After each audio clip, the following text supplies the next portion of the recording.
Boa noite, meu Brasilzão querido e amado, meu Brasil do Oiapoque ao Monte Roraima, antigo, né? Se fazia do Oiapoque ao Chuí, mas agora a gente sabe que o Monte Roraima é o ponto extremo norte do Brasil e o nosso Chuí lá no Rio Grande, onde o frio já vai já começar a fazer. Boa noite a Brasil, meu amado querido. Hoje, Ciro Games no ar, mais uma vez, a sua, a minha, a nossa live do Cirão.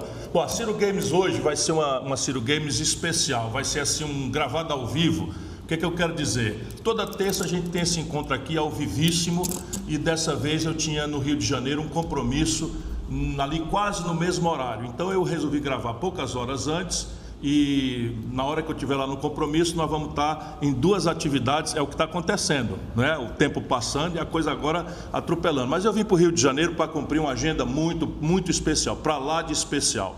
Ontem foi uma noite muito querida para mim. Nós filiamos ao PDT aqui no Rio de Janeiro o grande deputado David Miranda.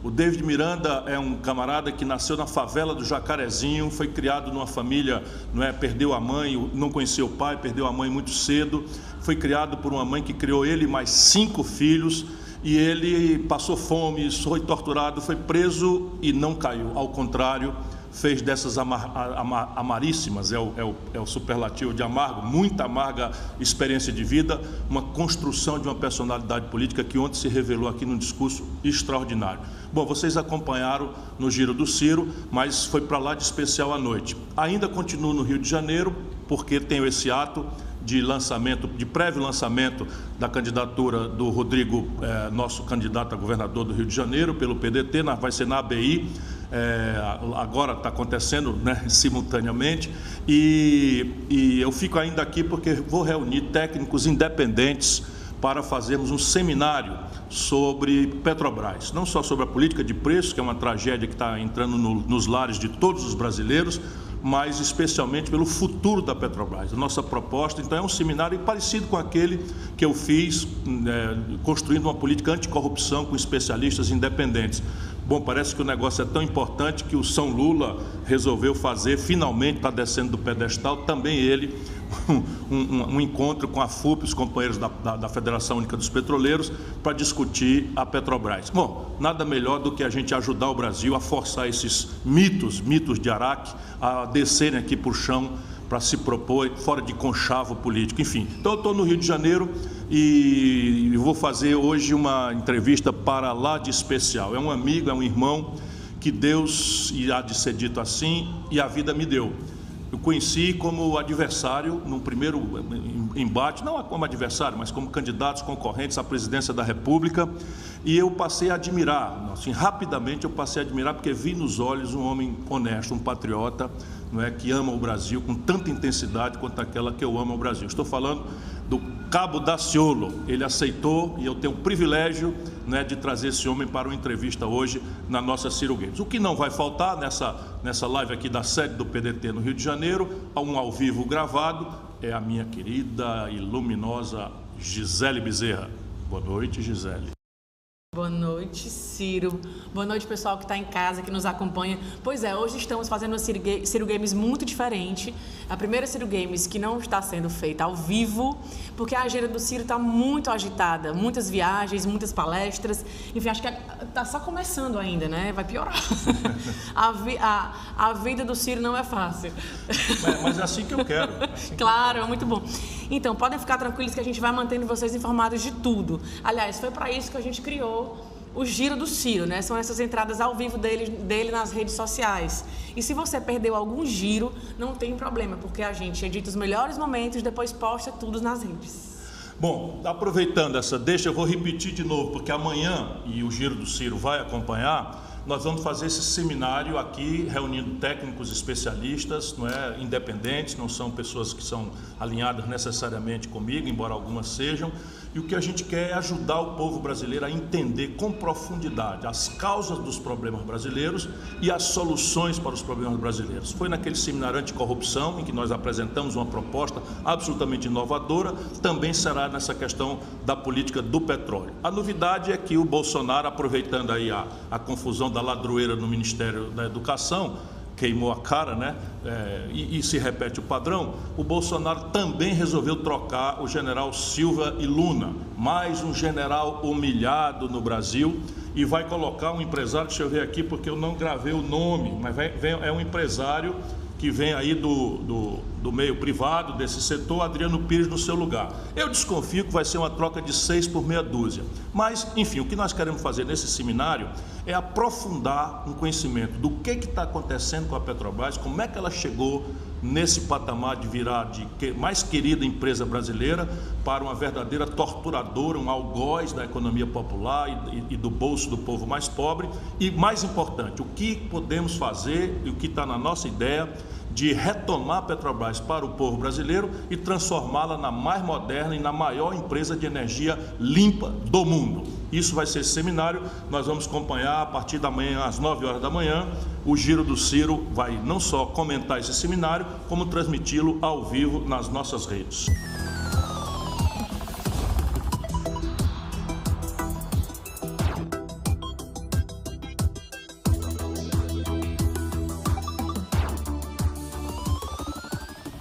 Dois fatos agitaram o mundo político nos últimos dias. Um deles foi a revelação de que o ministro da Educação, a mando de Bolsonaro, é preciso que a gente tenha clareza, o Bolsonaro vai queimando as pessoas, vai humilhando as pessoas, mas neste caso, a gravação que detonou esse grande escândalo de ladroeira e corrupção no Ministério da Educação, a gravação diz claramente, o ministro fala que estava despachando com falsos pastores, eu vou conversar isso também com o nosso querido Cabo Daciolo, falsos pastores traficando influência e exigindo propina em ouro. Faltou só dizer bezerro de ouro para ficar na tragédia que a Bíblia denuncia da idolatria, e da traição dos postulados divinos e da lição de Deus, que é parcimoniosa, honesta e humilde, pelas ambições e da corrupção e da concupiscência, que é uma palavra que não se usa muito, mas que de fato explica boa parte da ambição. Então o Bolsonaro está ali por trás disso, como estava lá atrás,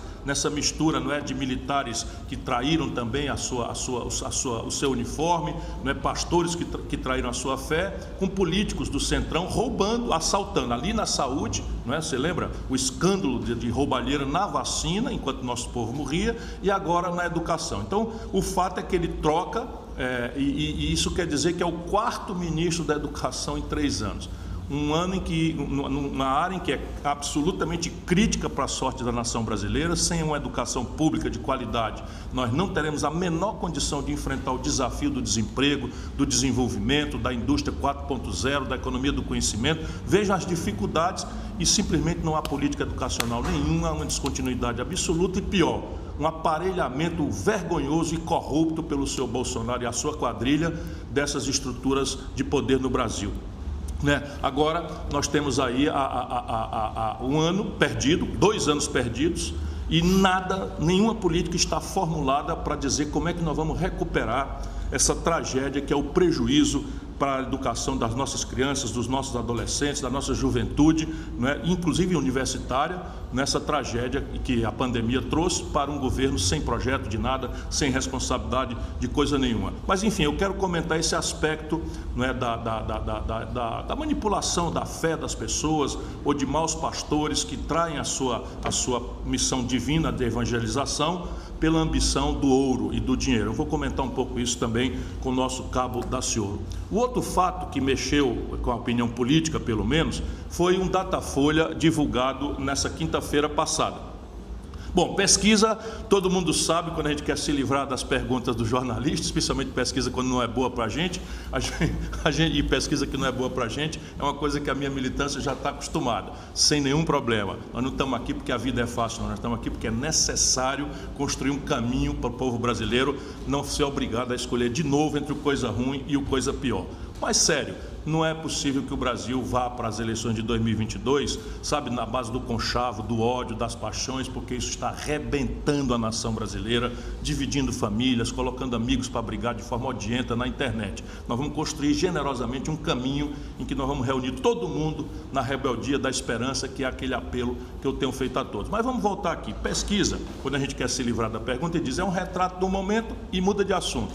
Bem, mas a gente precisa analisar um pouco mais profundamente esse retrato do momento. Bom, retrato do momento por quê? Porque a vida não é retrato, a vida é filme. Vocês lembram, a eleição de 2018, há 6 meses que é do que se trata, ninguém dava muita bola para um candidato chamado Jair Bolsonaro. Então veio aquela onda antipetista, em cima de uma crise econômica monstruosa que o PT produziu e que o Lula quer que todo mundo esqueça, como se ele não tivesse nada com isso, né? Não foi ele que botou o Michel Temer na linha de sucessão, não foi ele que botou a Dilma de forma irresponsável, não foi ele que tutelou e desmanchou a autoridade moral da Dilma. Tudo isso nós vamos recuperar, mas enfim, o fato é que o povo brasileiro, numa proporção gigantesca, votou no Bolsonaro. Não é porque o Bolsonaro tinha uma história generosa, uma obra, ele não tinha. Nem o Bolsonaro tinha um projeto, ao contrário, despoderadamente ele dizia que qualquer coisa da economia, do emprego, salário, que se consultasse lá o Paulo Guedes, que era o posto de piranga dele, você se lembra disso. Ou seja, o povo votou com mágoa, zangado, protestando corretamente, com muita humildade, eu reconheço isso, contra esse encontro terrível da maior crise econômica da história brasileira, que o PT e o Lula produziram, junto com o maior escândalo de corrupção revelada que o Brasil tomou conhecimento. Se o Moro trocou os pés pelas mãos e fez dos autos um palanque para sua ambição politiqueira e desonesta, isso todo mundo sabe que eu denunciei desde a primeira hora. Mas não dá para esconder, não é, que o PT e o Lula transformaram a corrupção em ladroeira, na Petrobras especialmente, numa forma central de organizar o seu modelo de política e de poder. Voltemos ao Datafolha. A grande imprensa, muito rapidamente, de novo anuncia o fim e a morte da terceira via. Bom, eu não tenho nada com isso. Para esse enterro eu não vou, porque eu nunca me reconheci neste ambiente de viúvas do bolsonarismo. É do que se trata. Eu estava ali em 18, tentando advertir o povo brasileiro, com muita humildade, mas com muita seriedade e amor, não é, e o Daciolo também estava nessa, de que essa disputa entre petismo odiento e bolsonarismo odiento ia levar o Brasil para o buraco trágico. Não deu outra. Tirei ali um honrosíssimo terceiro lugar. Quase 13 milhões de pessoas me deram a tarefa de vigiar o governo, de fazer uma oposição honesta, equilibrada, que é o que eu tenho tentado procurar fazer. Portanto, eu não tenho nada a ver com essa terceira via que a imprensa apressadamente chama e que é Moro, Dória, Eduardo Leite, tudo viúva, não é, sofrida, mal consolada do bolsonarismo. Eu estou noutra. Vamos nessa para a gente continuar insistindo na construção de uma alternativa. Mas eu acho que a imprensa passou muito apressada sobre alguns dados dessa pesquisa e já eu termino o nosso comentário do dia, porque eu também estou ansioso para ouvir o nosso cabo Daciolo, meu amigo, meu irmão, que a vida me deu. Pois bem, o Datafolha, na verdade, traz um dado muito grave, muito importante, e este deve ser talvez o dado mais relevante. Comparando o Datafolha com o Datafolha, o Lula cai 5 pontos percentuais no geral e entre os pobres cai 8 pontos. Essa é a lição preciosa, esse é o grande número que se altera fora da tal margem de erro com que os institutos sempre anunciam a possibilidade de estarem errados. Nesse caso, são 8 pontos de queda do Lula entre os mais pobres. O que está acontecendo? Ora, a inflação subiu a favela, a inflação está nos bairros, a inflação está no bolso do povo brasileiro. Na cesta básica, essa inflação galopa para 30%.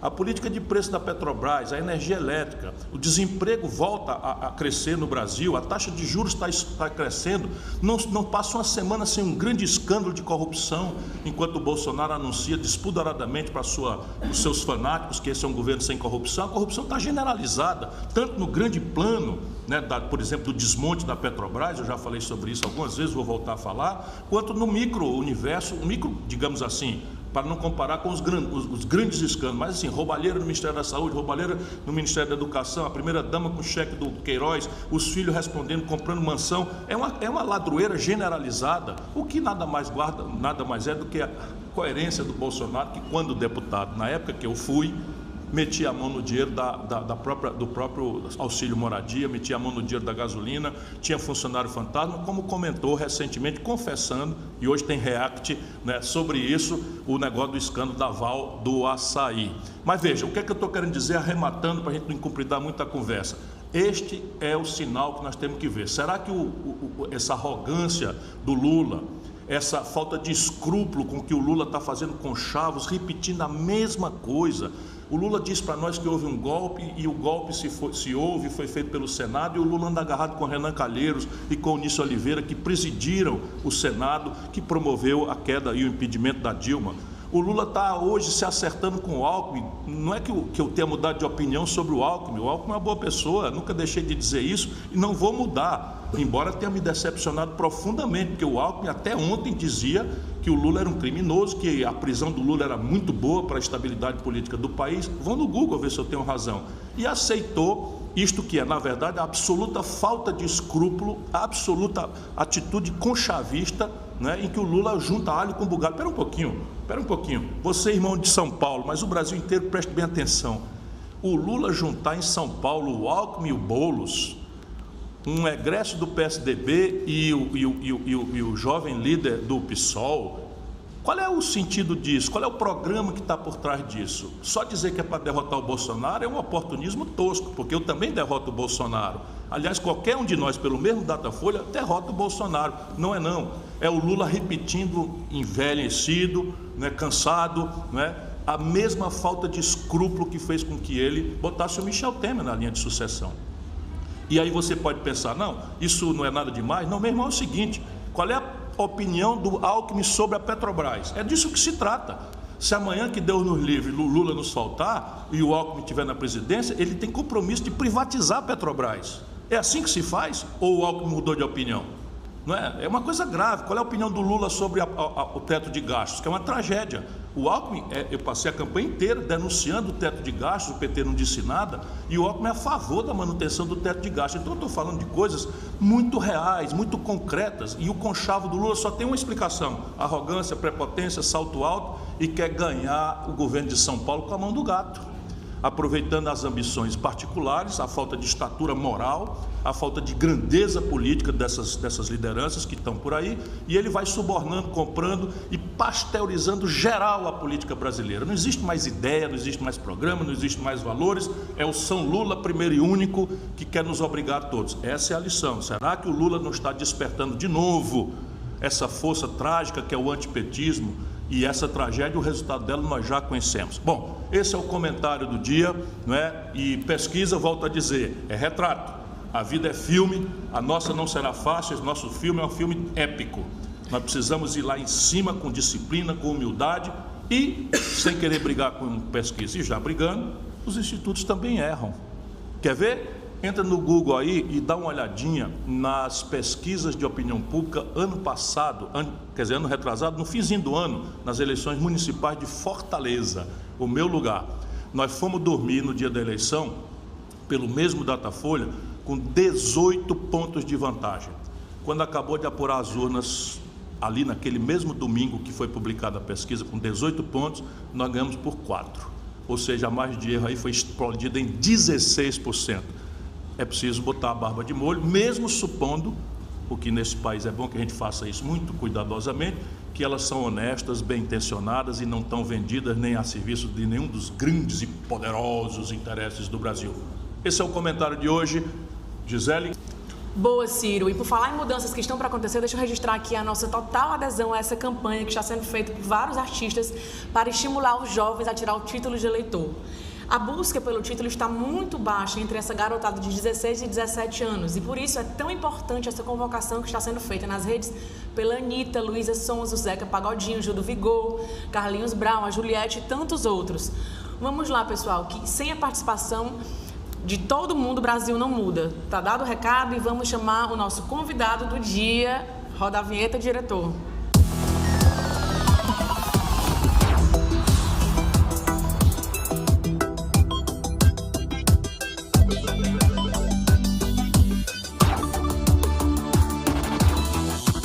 Finalmente, todo mundo estava esperando, era por isso, porque ele é popular, ele é queridão, ele tem esse jeito absolutamente gostoso e puro de se projetar. A estrela da noite, a estrela do Ciro Games de hoje, e eu tenho uma alegria muito grande, né, de apresentar aquele que todo mundo gosta, que é bem Cabo Daciolo. Esse é um cara que agora eu já conheço mais de perto, que está nessa luta. O Cabo Daciolo vem da luta dos bombeiros, ele é militar, vem da luta dos bombeiros, vem da luta do povo, vem da luta dos evangélicos, vem da luta, enfim, do povo mesmo, do povo no sentido mais generoso da palavra povo, e ele está na política de um jeito assim, para mim, muito impressionante. Eu que conheço esse meio que apodreceu demais no Brasil, ele não parece ter nenhum compromisso com os seus próprios interesses.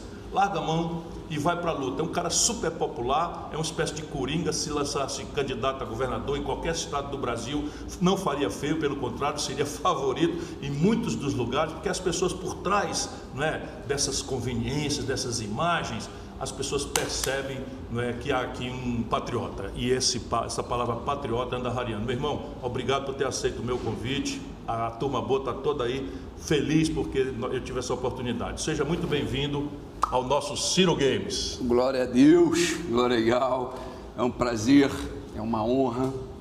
Primeiro eu gostaria de iniciar aqui agradecendo ao Espírito Santo por esse momento.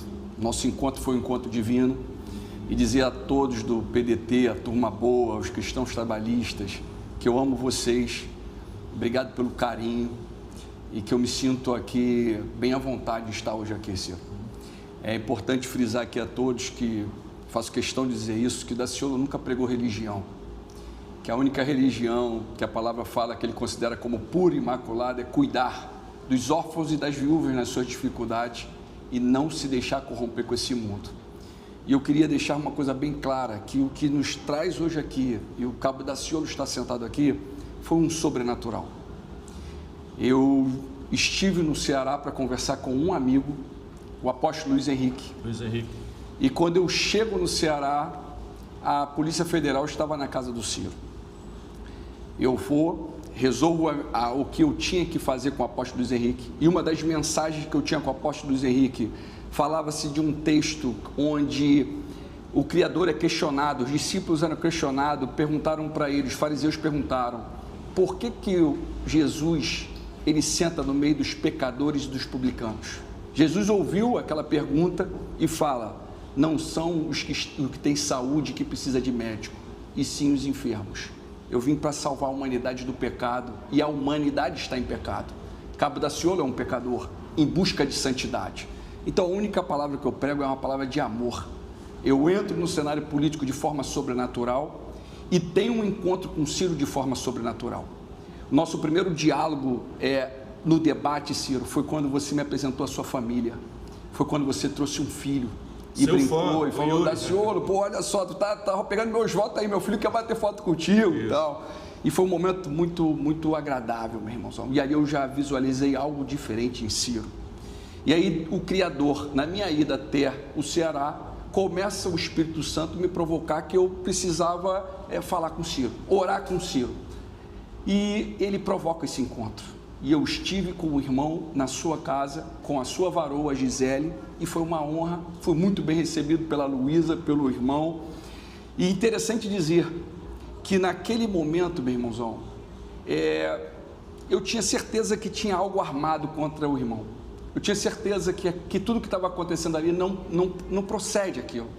E que você estava sendo injustiçado naquele momento. Eu costumo dizer que as piores traições, ela está interna, ela está no teu meio. Eu particularmente ouvi aquele momento como o que mais desejava que aquilo desse certo, na minha opinião, era o Lula. Porque você atrapalha os planos do Lula. O PDT atrapalha os planos do Lula. Você tem algo bem diferente de Lula. Você tem conhecimento. Você está preparado para um debate. Não para aquele debate que é de um minuto e meio, e sim para sentar e falar horas sobre um assunto. E trazer um problema e vamos trazer a solução desse problema. E naquele momento nós falamos do Espírito Santo, nós falamos, olha meu irmão, Jesus te ama tanto, porque qual era a probabilidade de eu estar aqui na tua casa? Qual é a probabilidade de um político, no momento de um político, entre aspas, adversário, estar recebendo a Polícia Federal na sua casa? Qual é o louco que vai te visitar? Mas eu fui lá por uma missão divina, meu irmão, para falar que você é uma pessoa especial para Jesus, que Ele tem um propósito na tua vida, que Ele é o Deus das causas impossíveis, que Ele pega essas pesquisas que soltam aí, que verdadeiramente ela tem que ser visualizada, porque eu no debate de 2018, nas pesquisas, eu tinha 0% o tempo todo. Depois nós ficamos na frente de Meirelles, de Álvaro Dias, de Henrique, de Marina, de Boulos, de todos os outros. Que pesquisa é essa que o Cabo Daciolo tinha 0%? E eu me senti ali, meu irmãozão, pós aquele momento, quando o apóstolo Luiz Henrique faz um apelo, você verbaliza Jesus Cristo. Meu irmão, Jesus já pinta dentro de você. Amém. Essa é a minha fé. Eu fui atacado pela minha base, tanto militar, assim como os evangélicos, porque o cabo Daciolo declarou o seu voto a Ciro. E eu quero deixar uma coisa bem clara, meu irmão. Os evangélicos começam a ler a Bíblia porque a missão divina é fazer o ide de Deus, ide e pregar o evangelho a todas as pessoas. Quem crê e for batizado será salvo. Meu irmãozão, eu vivo para anunciar reino e para anunciar amor. Entendeu, meu irmão? Você é uma pessoa especial. Deixa eu te fazer uma pergunta, desculpa eu lhe interromper. Sim. Nesse ponto, ter fé é uma coisa muito difícil, uma fé plena, como a que você dela dá testemunho. Você nasceu assim ou como é que foi a sua conversão? Como é que você vira esse homem de fé, que é uma coisa impressionante, não é? Todos nós temos uma intuição de Deus, nós cristãos acreditamos na palavra, mas na hora da dificuldade a gente acaba sofrendo, a gente acaba pecando, que é uma fragilidade humana. De onde é que vem essa sua fé? Como é que foi a sua conversão? Cirão, olha, eu fui um jovem muito mulherengo e beberrão, muito mulherengo e beberrão. E em determinado momento da minha vida, meu irmão, o inimigo separou a minha família, meus pais se separaram. A minha mãe, a família da minha mãe toda é interior de São Paulo, e meu pai, a família toda é do Rio de Janeiro. Meus pais se conhecem em Pirassununga, meu pai é coronel aviador, eles se conheceram na AFA. Conclusão, desse casamento vieram 8 filhos, somos em 8. O que aconteceu, eu fiquei com a separação dos meus pais, minha mãe foi para o interior de São Paulo. Eu tenho uma família tradicionalmente católicos e espíritas, e nessa separação a minha mãe conheceu a igreja evangélica no interior de São Paulo. A minha mãe começa a frequentar a igreja evangélica e eu achava aquilo tudo uma grande loucura. Um determinado dia minha mãe precisava que alguém a levasse até a igreja, estava tarde, e eu levei a minha mãe, mas eu quis ficar do lado de fora e falei: mãe, eu aguardo o culto acabar e depois eu levo a senhora, eu estou aqui aguardando a senhora. E a minha mãe falou com o jeito da mamãe, né, e falou: meu filho, entra, senta aí no cantinho. E eu entrei, Ciro, e sentei no cantinho. Houve a pregação, as pessoas estavam pulando, falando em línguas, e eu falei: minha mãe pirou, cara, o que está acontecendo com a minha mãe? Só que no fim do culto tem um momento de revelação, onde aquele ministrador da palavra, ele aponta para as pessoas e começa a falar alguma coisa. E esse varão apontou para mim e começou a falar algo que só eu sabia. Naquela época eu estava me relacionando com uma mulher casada, e aquele homem chega para mim e fala assim: olha, varão, você, filho, o Criador tem um mistério na tua vida, você é um ministro da palavra do Criador, vai chegar um tempo que haverá o teu chamado, para você saber que isso é Ele que está mandando eu falar aqui para você. Essa mulher casada que você está saindo, se você continuar saindo com ela, isso vai te trazer a morte. Ele falou isso para mim, e eu falei: como assim esse cara está falando isso para mim? E ele falou assim, concluindo, ele falou: olha, que idade você tinha? Eu estava ali com 19 anos. Ele chega para mim e fala assim: olha, para você saber que é o Criador que está mandando eu falar isso para você, quando terminar tudo aqui, você pode vir aqui, porque ele já me deu o nome dela. Varão, acabou aquele culto, eu saí correndo daquela igreja. Eu saí correndo daquela igreja, mas não fiz isso não, eu saí correndo da cidade, meu irmão. Na mesma semana eu fui morar com meu pai. Falei: mãe, eu vou morar com o pai. Liguei para meu pai e falei: pai, eu estou precisando ficar um tempo com o senhor. Fui com o pai. Fiquei com meu pai, o tempo passou, passaram-se 7 anos, continuei mulherengo, continuei beberrão, e em determinado momento eu tive uma crise de diarreia, varão. Só água. E eu comecei a fazer exames, um mês inteiro dessa forma, entrou para o 2º mês dessa forma, e eu me lembrei daquele varão que falou que o Criador tinha um propósito na minha vida. Os exames estavam começando a ficar mais sérios, e eu falei assim: doutor, aguarda um momento. E eu me lembrei daquele varão e falei assim para o Criador: pai, se aquele varão, foi em 1997 que ele falou isso para mim, se tudo que foi dito ali procede, pai, então me cura, que eu vou te servir, me cura. Só que eu sou carne, eu sou cheio de desejo da carne, tira da minha vida, pai, me proporciona uma varoa, me dá um caminho então. E quando eu falei isso para ele, no outro dia eu não fui no banheiro e depois estava tudo tranquilo. Eu nunca mais bebi na minha vida, e eu procurei uma varoa rápido para me casar, e o Criador me presenteou com aquela varoa que ali estava, maravilhosa. Entendeu, meu irmãozão? Desde então eu vivo sobrenatural. Desde então eu entendi que eu tenho que proporcionar o bem ao próximo, eu tenho que pregar o amor, não esse amor pós a igreja evangélica. Naquele ano, 2004, eu levanto a minha mão para Jesus e passo a servi-lo, e eu comecei a ler Bíblia, e muito rápido ele começou a me impulsionar para levar a mensagem dele para as pessoas. Em determinado momento eu recebi no monte uma mensagem para ser entregue por Sérgio Cabral. Sim. O Espírito Santo falou, eu como cabo do Corpo do Bombeiro, o Espírito Santo de Deus chega para mim e fala assim, ó, vou te colocar diante do governador, chegando lá você abre a tua boca e fala com ele, porque eu quero tratar com ele.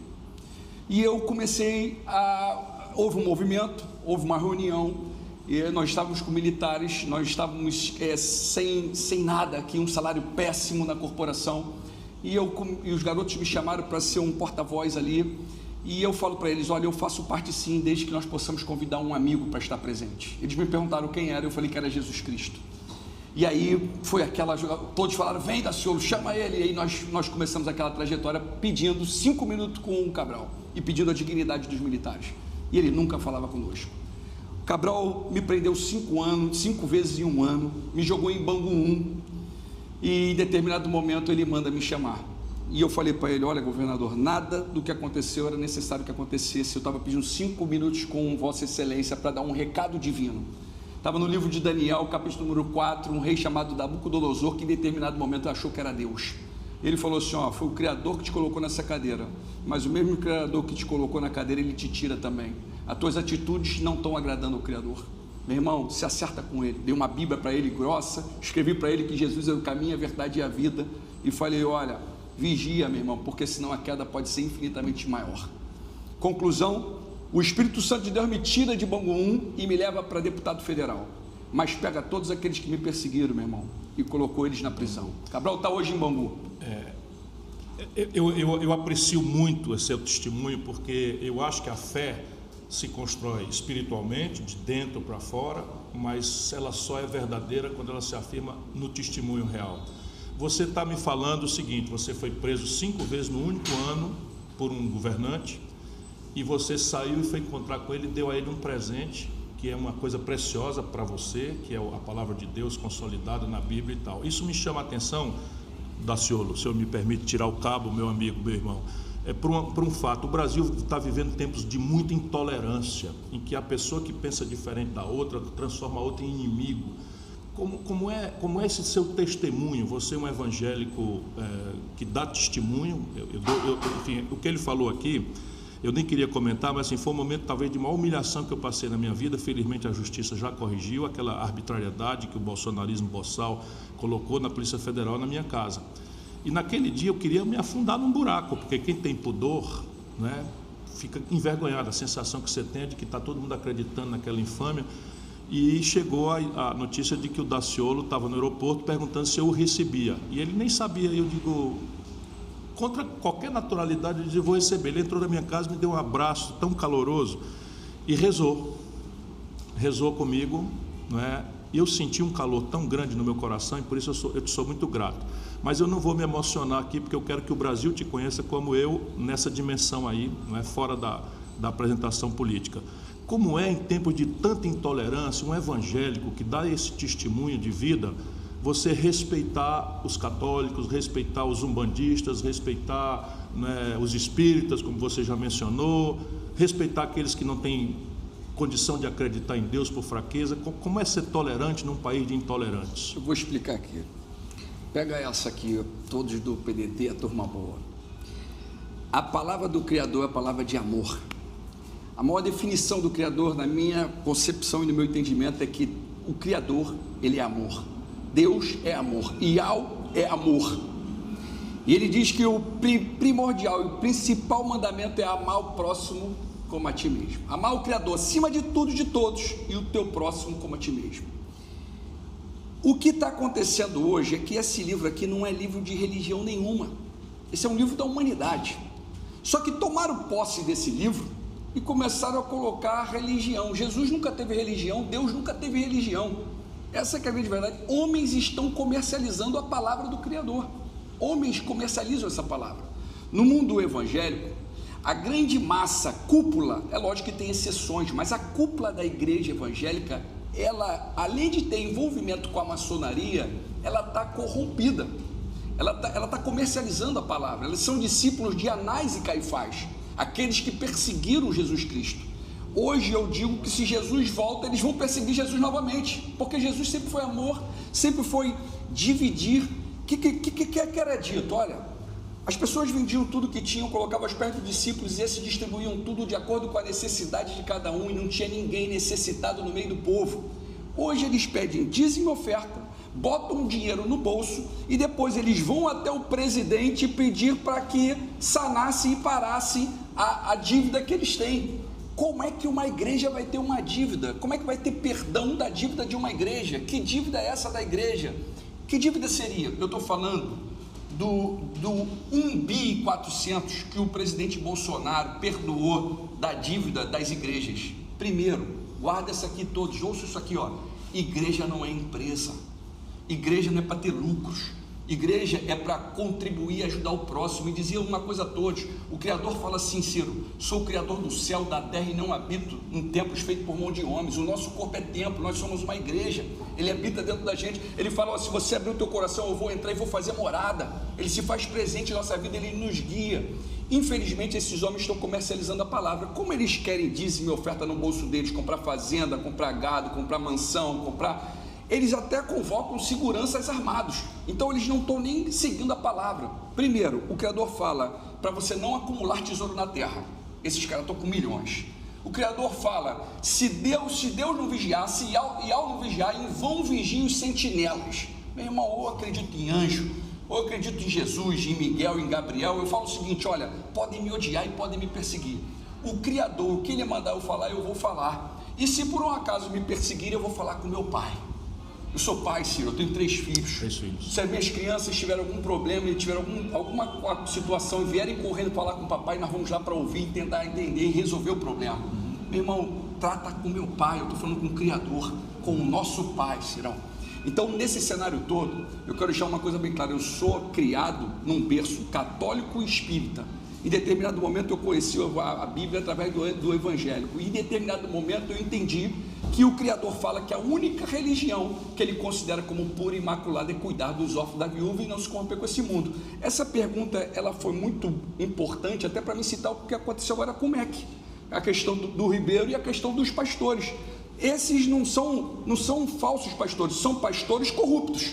Na verdade, são pastores envolvidos com corrupção, que tem um monte, infelizmente que tem um monte, mas que as pessoas não olhem para homem, olhem para o Criador.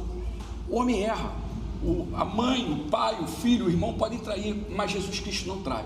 Então, independente de religião, você que está ouvindo essa mensagem, eu quero dizer o seguinte, ó, esqueça a religião. Ele nunca pregou religião, ele é amor, e qualquer que seja o teu problema, ele fala, vem a mim os que estão cansados e sobrecarregados, e eu vos aliviarei.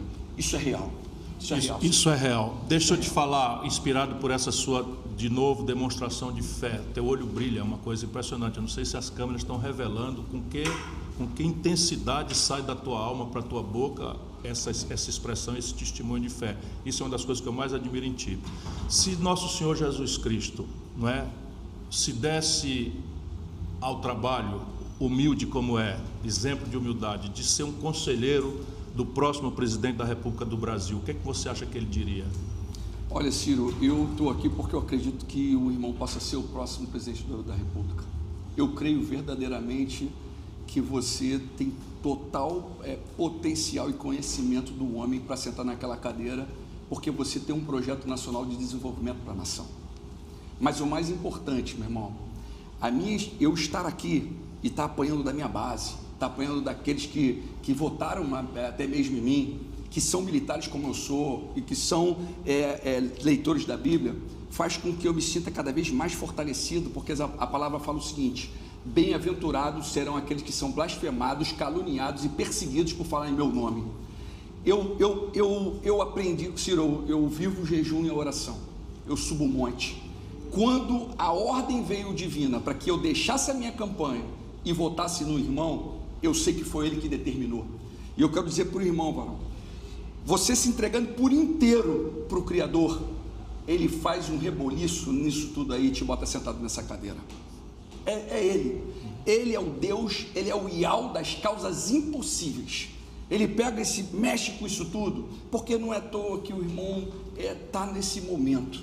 Eu me sinto também muito à vontade, porque além de ter tido uma ordem divina, saber que eu estou diante de uma pessoa que está preparada para governar, sabendo que está diante de uma pessoa que já sentou numa cadeira de governador, que já sentou na cadeira de prefeito, que já foi ministro, que conhece essa turma que está aí e que é patriota, meu irmão, é nacionalista.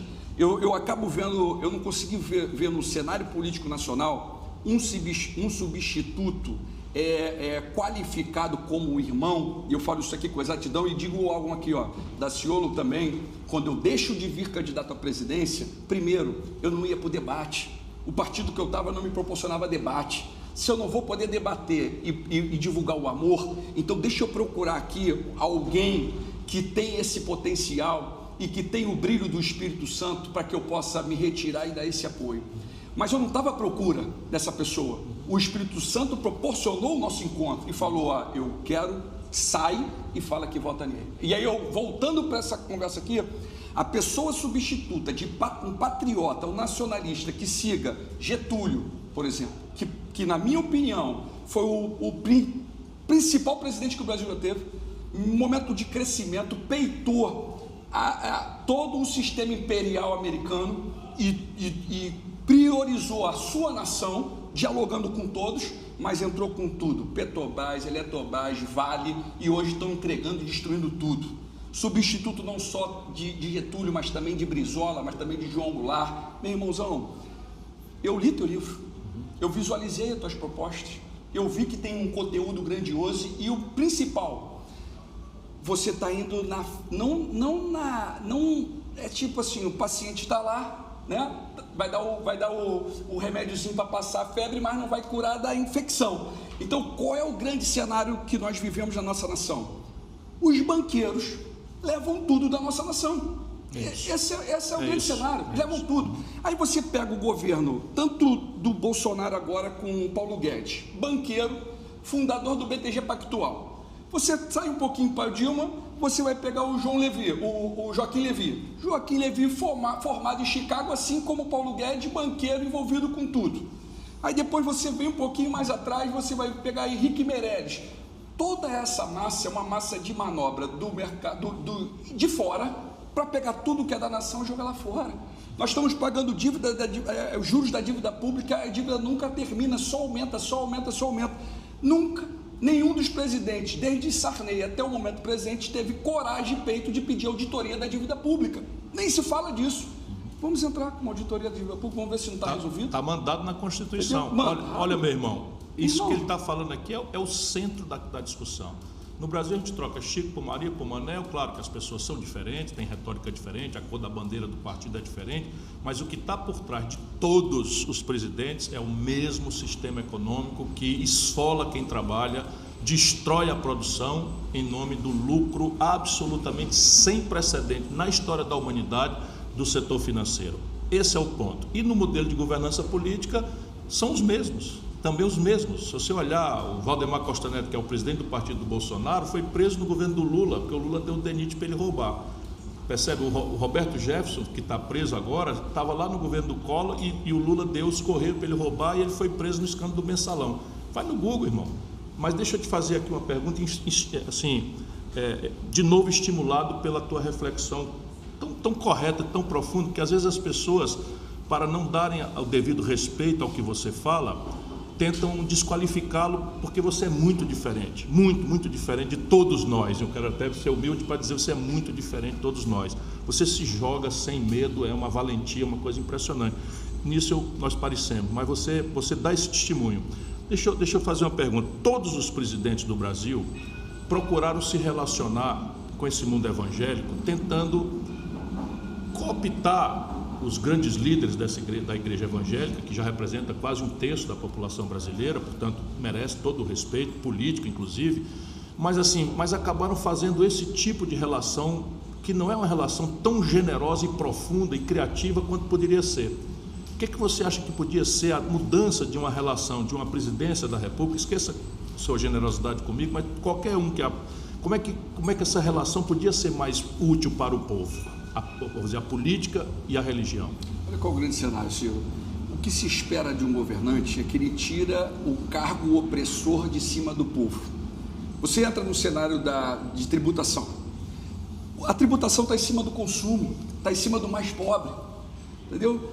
Então, é totalmente diferente do resto do mundo, que está em rendas e patrimônios.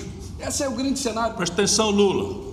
E detalhe, Lula governou, Dilma governou e não mexeu com os banqueiros. E aí termina-se um governo dando dinheiro para banqueiro, e na casa de bilhões, entendeu? E o povo ficou, meu irmãozão, e o povo ficou. Então, o que esse povo espera é que, quando se retrata desse povo cristão, independente da sua religião, o que ele espera é que entre num cenário de um governante alguém que o trate como um filho, como um líder de uma casa, como uma pessoa, um bom administrador do seu lar, com a sua varoa e com seus filhos, e que vai tratar com amor e que vai querer a mesma coisa que você quer. O meu filho é o Bernardo, a Manuela e a Maria Eduarda. Eu proporciono para eles o mesmo amor, o mesmo carinho, e o que eu quero para um, eu quero para o outro. Eu quero para o povo brasileiro a dignidade, meu irmão. Eu quero que o povo brasileiro tenha uma saúde de qualidade, uma educação de qualidade, porque eu estou pegando a minha arrecadação tributária, é a maior de todos os tempos, desde 2015, agora nesse momento, janeiro e fevereiro, nós estamos falando já na casa de 358 bi de arrecadação, a maior desde 2015. Nós estamos falando do ano passado, uma arrecadação de 1.800 bi. Aí eu pergunto, quando se arrecada algo, é para justamente voltar para o povo com a qualidade que ele entende do artigo número 6 da Constituição dos Direitos Sociais, direito à moradia, ao lazer, ao trabalho, ao transporte. Cadê, varão? A educação. Olha o que aconteceu agora com o cenário do ministro da Educação. Vai vir vai sentar o 5º ministro da Educação. Eu pergunto, o que o sistema quer? Como fica fácil escravizar um povo? Primeiro, não permita que ele saiba da sua história. Não permita que ele conheça a sua história, porque o povo brasileiro é um povo de luta, meu irmãozão. Tá? Eles ficam deitados eternamente em berço esplêndido, mas não é isso não, é verás que um filho teu não foge à luta. Esse é o melhor. Falaram, não bate na mesa. Eu posso bater no peito, mas né? Sergues da Justiça cava forte. Pronto, meu irmãozão. Ponto. É um povo de luta. Então o que eles fazem? Não dá conhecimento para esse povo. Não deixe que ele, não dá educação para esse povo. Não coloque Darcy Ribeiro nesse jogo, meu irmão. E esquece o projeto do Brizolão. Alô, elite brasileira e seus preconceitos. Está prestando atenção no que esse jovem cabo Daciolo está falando? É importante. Olha, o deboche, a gozação. É muita gente aí metida a intelectual e a besta. Não calça o sapato desse rapaz aqui. Segue adiante, irmão. Sabe qual é o grande cenário? As pessoas, eu lembro que eu me apresentei para a nação brasileira no debate na presidência de 2018. E lá eu tenho 1 minuto e meio para falar, 1 minuto para fazer uma pergunta. Ninguém me conhecia. Eu precisava bater na mesa e falar, opa, estou aqui, meu irmão. Agora, chama qualquer um desses, Ciro. Me dá oportunidade, vamos debater qualquer tema. Eu quero falar da minha nação, eu quero. E outra, o melhor, meu irmão, que me traz uma paz na direção que o Criador me colocou, porque eu sei que eu estou diante de uma militância verdadeira, meu irmão, que quer algo concreto, que é patriota, que é nacionalista. Isso para mim me corrói quando eu vejo entregando a minha nação, meu irmão. Me dói o coração quando você pega uma política de Paulo Guedes que entregou agora recente a BR Distribuidora, que era 100% nacional. O cara entregou a BR Distribuidora toda, entregou a Liquigás. Nós somos 100%, nós somos autossuficientes em petróleo, temos 17 refinarias. Por que nós não estamos refinando o nosso petróleo? Aí eu sou filho de militar, eu vivia com meu pai coronel aviador da aeronáutica, então vivia com meu pai andando de avião para baixo e para cima. Qualquer cenário que você tenha que proteger a tua soberania, não tem o diesel para botar no avião, meu irmão. Querosene de aviação, quase tudo importado agora. Nós não vamos ter, Cirão, então pô, isso não dá, entendeu? Quando você pega e visualiza isso, se não bastasse, gastam uma fortuna, que foi o caso aqui, por exemplo, não é Cogás não, quero falar aqui da refinaria aqui nossa, aqui, a Comperge. A Comperge, meu irmãozão, gastaram bilhões com ela ali, para depois entregar na mão dos chineses a preço de nada. Meu irmão, estou entregando, e assim estou entregando as demais. O seu lugar de cozinha no Brasil cresceu 379% acima da inflação. Sabe o que eu acho interessante? Se nós somos autossuficientes em petróleo, se eu tenho 17 refinarias, por que eu não estou refinando meu petróleo? Entendeu? Por que eu estou taxando meu povo? Que bom que o dólar subiu, que maravilha que o dólar subiu. Eu vou exportar a preço do dólar, mas dentro da minha nação, meu irmãozão, eu vou cobrar preço de real, preço digno e justo para o meu povo. Meu povo vai... Aqui dá para ficar lindo. Sabe qual é o grande cenário? O Brasil é uma grande potência e o mundo sabe. E o mundo sabe, nós temos tudo aqui, a biodiversidade aqui é muito grande, o povo é maravilhoso. Meu irmão, nós temos tudo para ser a potência número 1 do mundo, só precisamos priorizar a nossa nação. O inimigo não é esse papo de esquerda e direita. Enquanto o povo está brigando de esquerda e direita, e o presidente Bolsonaro teve a coragem de dizer que a briga não é mais de esquerda e direita, é contra o bem e contra o mal, porque para eles é bom, essa polarização é bom. Claro, por que é bom? Porque eles não estão preparados para sentar aqui e ficar uma hora conversando com a gente. Não dá para eles ficar aqui, eles não podem ficar aqui. Mas por quê? Porque eles já estão na mão dos banqueiros. O que o Daciolo está falando aqui também é muito gravemente central. Porque a população considera que é livre para votar. E sim, de fato, a lei dá a liberdade para todos nós votarmos. Mas no limite a gente só vota naquela receitinha que a trama política produz. E eles aprenderam, o Lula é o campeão disso, está fazendo isso de novo. Essa é a explicação porque que o Lula, 25 anos depois de briga feia, radical, se abraça com o Alckmin sem nenhuma autocrítica, nem de um lado nem de outro, sem nenhum programa para o futuro. Mas o que é? É o bastidor tentando obrigar o povo de São Paulo a escolher um candidato que o Lula tirou o Alckmin, que era o favorito, tirou o Boulos, que tinha boa chance, vai lutar para tirar o Márcio França. E isso está acontecendo no Brasil inteiro. O Lula não respeita nada, pasteurizou geral a política brasileira, mas isso está acontecendo em todo canto. Eu me lembro, em 2010 eu era franco favorito para presidente da República, e o Lula dizia o tempo inteiro e tal, que eu era o franco favorito, não sei o quê, não era por generosidade, nas pesquisas todas indicavam, e eu era do PSB. O Lula se acertou com o Eduardo Campos e me deixaram sem legenda. E botou a Dilma, com o Michel Temer de vice. Olha o tamanho do conchavo. E ele quer que todo mundo esqueça isso. Isso está acontecendo hoje de novo no Brasil, mas persevera, né? Eu não tenho a tua fé e a tua generosidade de dizer, eu agradeço, dou glória, mas é preciso perseverar, e isso sim. Deixa eu pegar a tua opinião também, quase mudando de assunto, mas é o mesmo assunto. Hoje no Brasil, a esmagadora maioria das famílias pobres, Daciolo, é chefiada por mulheres.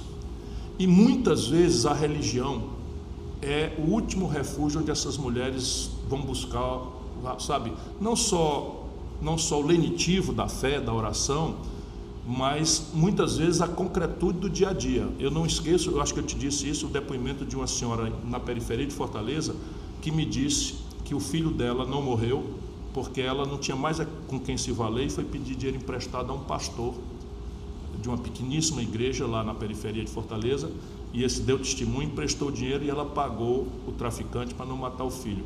Qual é o papel, assim, dessa parceria entre uma igreja, de fato, que dê testemunho, de empoderamento com a política, de empoderamento dessas mulheres pobres, não só para além da fé, do testemunho, você que fez a sua mudança de vida quando achou a sua varoa, como você gosta de falar? Ciro, eu quero testemunhar a todos que eu tive um encontro há um mês atrás em São Paulo com cerca de 5.000 mulheres. Quem são essas mulheres? Muitas delas de periferia, muitas delas enfrentando grandes dificuldades, onde ou o seu filho ou o seu marido se encontra preso em masmorras medievais, onde um sistema que nós temos no Brasil, onde um jovem que comete um delito deveria ir para um local para que haja recuperação, ressocialização, e esse jovem só piora. Um processo hoje que nós estamos no Brasil de quase 1 milhão de presos, sem emprego, sem uma oportunidade, sem perspectiva, tanto de homens como mulheres, e você não vê um projeto nacional transformador para essa geração do povo brasileiro. E frisando nessas pessoas, para essas pessoas, para todos que nós vão ouvir isso aqui, existe uma lei que é a Lei Mandela, que é trazer um pouquinho de dignidade. Cometeu o crime, vai pagar pelo crime, mas de forma que o Estado tenha a responsabilidade de trazer esse criminoso de volta para a sociedade, de forma diferente, de forma transformadora. E a base disso tudo são as mulheres.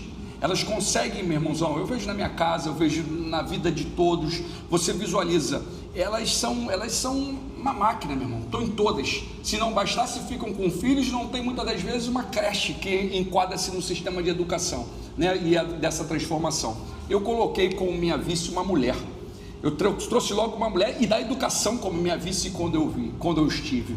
Você vê quando você se depara num governo, em qualquer que seja o governo que passou, e eu não consigo pensar em nenhum que tenha feito, se eu posso estar equivocado, mas eu vou dizer assim, com 99,9% de certeza, que nenhum governante do nosso país colocou um percentual dentro das suas cadeiras de importância de secretarias, tanto secretarias como ministérios, 50% homens e 50% mulheres.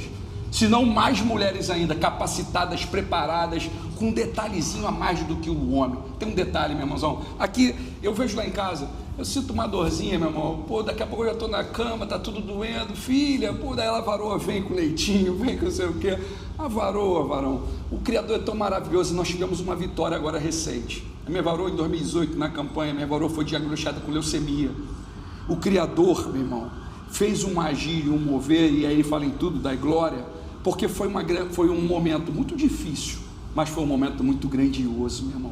Foi algo assim, experiências sobrenaturais. E hoje, para a honra e glória do Senhor Jesus, a minha varoa se enquadra aqui, curada, maravilhosa, linda, entendeu, meu irmão? Superando todas, porque é uma enfermidade que ela está curada. Ela fez o transplante porque o Criador proporcionou que houvesse um doador 100% para ela, que foi o irmão dela. Mas só que o tratamento é longo, é um tratamento de 5 anos, meu irmão. A varoa ainda toma alguns remédios e eu creio que aquilo vai cair tudo por terra, porque o médico dos médicos vai entrar e vai limpar por completo ela e não vai ter mais remédio para ser tomado.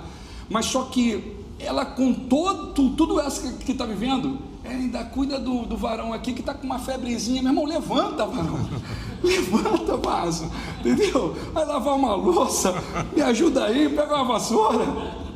Irmão, varão, aproveita aqui para falar, te amo, varão, te amo, mesmo a mulherada é tudo. É tudo. Deixa eu te dizer, eu fui prefeito e fui governador e metade dos meus secretários eram mulheres, nas duas ocasiões, lá atrás. Nada mais filho que a minha obrigação. Fundei a PM feminina do Ceará e a PM de lá era normal, né? No Nordeste, há anos atrás e tal. As pessoas têm uma cultura patriarcal, não é de maldade, né? Respeita-se muito as mulheres, mas há uma cultura patriarcal. E a PM resistia, os comandantes, mas doutor, isso não é possível, como é que vai ser o alojamento? Assim vira, está criado e acabou, e ela hoje existe e é muito qualificada, muito preparada, oficiais já chegando ao topo do comando. Enfim, eu tenho orgulho de ter tido de dar esse testemunho. Deixa eu te falar uma coisa, voltando a esse negócio do escândalo, porque eu fiz um comentário usando a lição da Bíblia, que é a separação do joio do trigo. Nós estamos vendo de novo um escândalo, né, no Ministério da Educação, em que as pessoas apressadamente pegam a parte e generalizam para o todo. Qual é a recomendação que você faz? Como é que a gente pode separar o joio do trigo? Ou aprofunde uma opinião que você já deu hoje, mas passou rápido, eu acho tão importante para o Brasil, porque no Brasil está desse jeito, ou você é preto ou é branco, e a vida não é assim, a vida é respeitar a diferença, evoluir, valorizar o diálogo, né? Mesmo a pessoa errada tem que ter a generosidade da gente, né, respeitar o ponto de partida dessa, enfim. Aprofunda para mim, como é que o brasileiro médio deve tratar esse assunto do escândalo de 2 pastores traficando influência, recebendo propina, pedindo ouro no Ministério da Educação? Como é que a gente não pode permitir que isso se generalize para um lado ou para o outro? Nem a coisa que todo pastor é corrupto, e nem que o fato do cara só ser pastor dá a ele uma imunidade para fazer o que quiser. Você já falou sobre isso hoje, mas aprofunda para mim, porque nós estamos ajudando também o povo brasileiro que não é fanático a achar um ponto de equilíbrio. Aconteceu esse negócio do Will Smith no Oscar, a mesma coisa, na hora todo mundo sente aquele mesmo impulso, né? O cara fez uma piada de mau gosto com a varoa dele, né? com a esposa dele, ele se levanta, não sei se todo mundo viu, e vai lá e mete um tapa na cara do comediante. Na hora todo mundo sentiu aquela solidariedade, mas passou um tempo, a turma já está cancelando o Will Smith, ou seja, é preciso achar o equilíbrio. Como é que se separa o joio do trigo? Observe essa mensagem aqui agora. Você visualiza que após esse ocorrido, e ontem tivemos a notícia da queda do ministro, a grande do Ribeiro, a grande pressão veio da bancada evangélica. Eu sei disso. Nomes: Marcos Feliciano e Silas Malafaia. Nomes. Por que está falando isso, Daciolo? Para que você que vai visualizar esse vídeo fiquem preparados, porque virão escândalos maiores. Quando eu chego dentro do Congresso Nacional, a minha maior decepção foi com a bancada evangélica. Meu irmãozão, é só olhar como esses homens votam, é contra o povo. Quando alguém vota numa reforma do teto que para o crescimento do país durante 20 anos, como é que eu vou crescer uma nação se não tem investimento para uma nação? Que jeito que cresce isso? Tem que revogar isso para ontem, meu irmãozão. Ainda pegar quem colocou lá, Temer. Meu irmão, tu tá preso por isso. Pô, tu tá de brincadeira, meu irmão. É parar toda a nação. Então, pega a bancada evangélica, toda ela que deveria estar ciente de que aquilo ali seria um ato de maldade para com o povo, não poderia votar a favor disso de maneira e hipótese alguma. Isso é um exemplo de vários outros que existem. Então, o que diz a palavra? Que nós estamos chegando num momento que é o momento da vinda do anticristo. Só que antes da vinda do anticristo vem a apostasia. A apostasia é a falta de crença, a falta de entendimento de amor e de crença na palavra de fé. Como é que seria isso, meu irmão, se eu estou numa nação que tem 160 milhões de cristãos? Como é que seria isso? Independente de religião, 160 milhões de cristãos. É o cenário que o povo que está sentado ouvindo, e infelizmente o caminho é a verdade e a vida é Jesus, as pessoas não podem olhar para homens. Homem peca, homem erra. O homem ele vai ter que vigiar e jejuar para ele não cair, porque o mundo de cara oferece mulheres, bebida, dinheiro e droga à vontade para a elite. É assim que funciona. Eu aprendi dentro de Bangu 1, aquele momento que eu vivi em Bangu 1, que eu falei que me jogaram lá, foi ruim de um lado, mas maravilhoso do outro. Por quê? Porque ali eu tive intimidade com o Criador. Ali eu aprendi o poder do valor do jejum e da oração. Foi ali que eu descobri. Em determinado momento ali eu descobri a ouvir a voz do Espírito Santo. E ele falou para mim: até quando eu vou te manter aqui para você entender que eu quero você assim lá fora? Quando eu falei, eu já entendi, ele me tirou de lá e me botou como deputado federal. Mas como deputado federal, Ciro, eu fiquei 4 anos tomando aguinha e cafezinho lá dentro. Eu não me alimentava lá dentro. Só quando acabasse tudo eu poderia me alimentar. Ali eu fui para anunciar amor. Ali foi para poder falar assim: olha, esqueça esse papo de religião. Ele é amor, habita dentro de você. Você é uma igreja. Faça o bem ao próximo, ama o Criador acima de tudo e de todos. Então esse exemplo desses pastores, que desse cenário da suposta corrupção, que tem muitas provas que isso tudo é real e vai haver uma investigação sobre isso tudo, esses homens, Silas Malafaia e Marcos Feliciano, trataram de apertar o Bolsonaro para tirar logo ele, para que não aumente o escândalo e chegue neles. Meu irmão, tira logo isso, porque senão vai aumentar o escândalo e vai chegar na gente aqui. Entendeu, meu irmãozão? Então, povo adorador e que entregou o coração para Jesus Cristo, não abandone Jesus no momento da verdade. Não ache, o homem, eles vão cair, porque estão comercializando a palavra, vão cair, vai chegar um momento, haverá a sua queda, mas Jesus não trai, e Jesus é amor, e habita dentro de você. Essa é a verdade. Preparar o povo. Isso foi só se colocar uma investigação maior, se aprofundar, se puxar sacode, se aponta. Se começar a puxar, meu irmãozão, segura.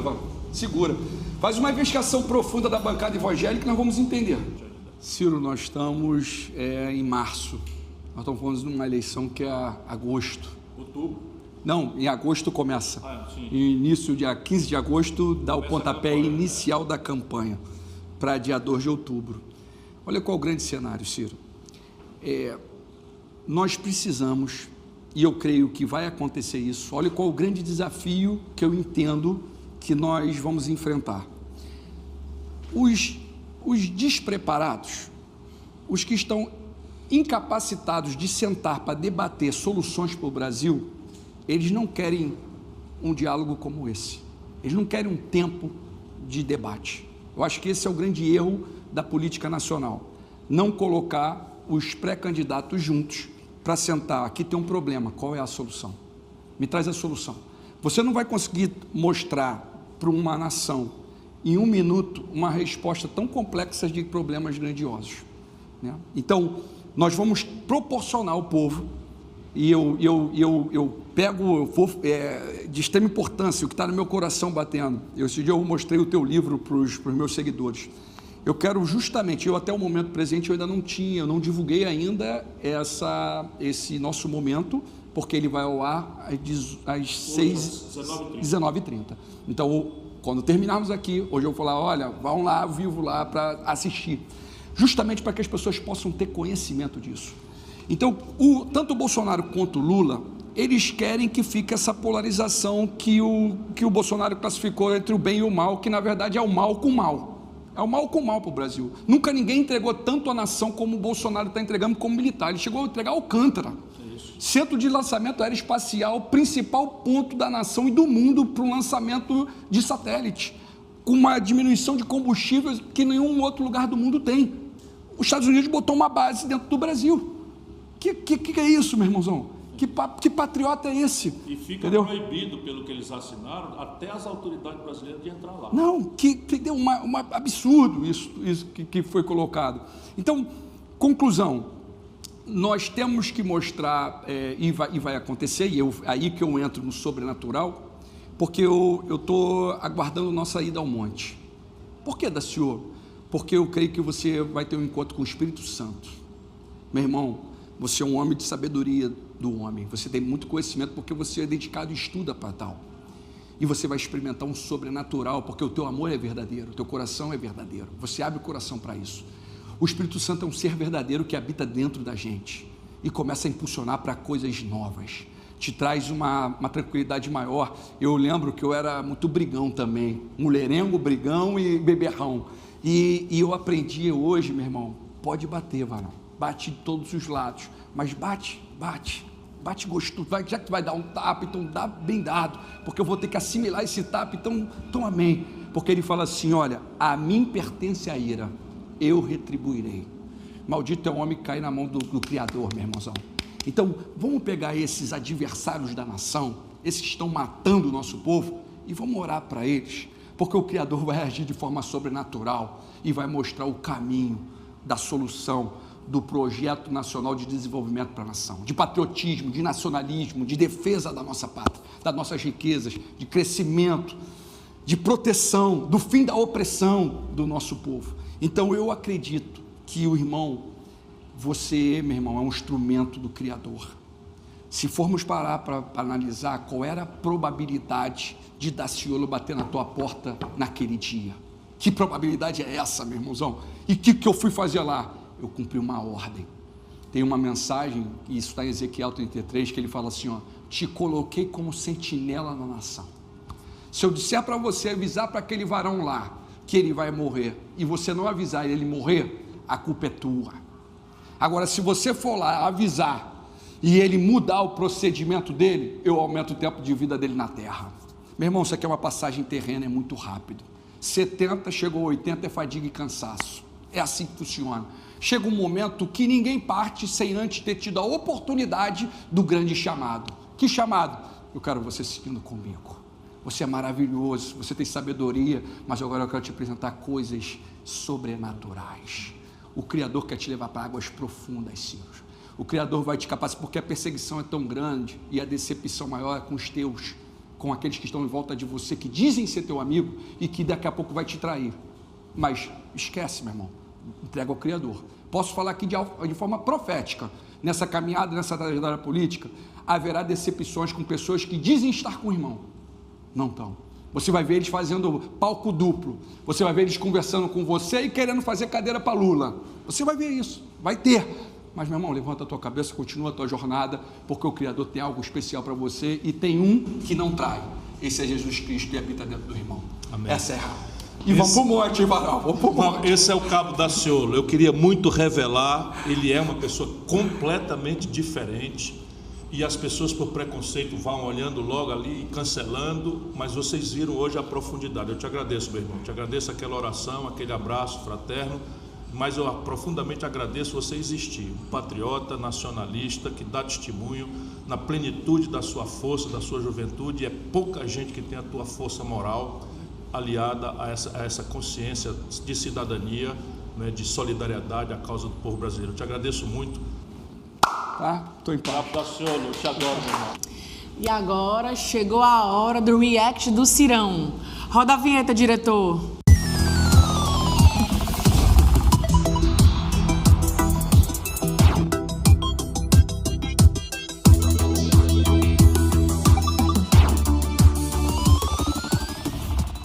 Agora vamos começar o nosso esperado react. Eu quero debater, não tendo debate, vou repetir, a gente faz um react. Como sempre, a estrela maior do react tem que ser, merecidamente, por tanta tragédia que produz, o senhor Jair Messias Bolsonaro. Na sua live dessa quinta-feira, ele passou de qualquer limite de deboche, de cinismo e de insultar a nossa inteligência, vocês vão ver todas. Mas ele começa criticando o Ministério Público porque está fazendo um levantamento, uma investigação de improbidade administrativa pelo contrato que ele fez, não é, fraudulento, da famosa Val do Açaí, que 15 anos ele atesta a presença dela no gabinete e ela nunca deu um dia de serviço para o gabinete de Jair Bolsonaro, como vocês vão ver aqui no nosso react. Enfim, são 15 anos. Roda aí, diretor.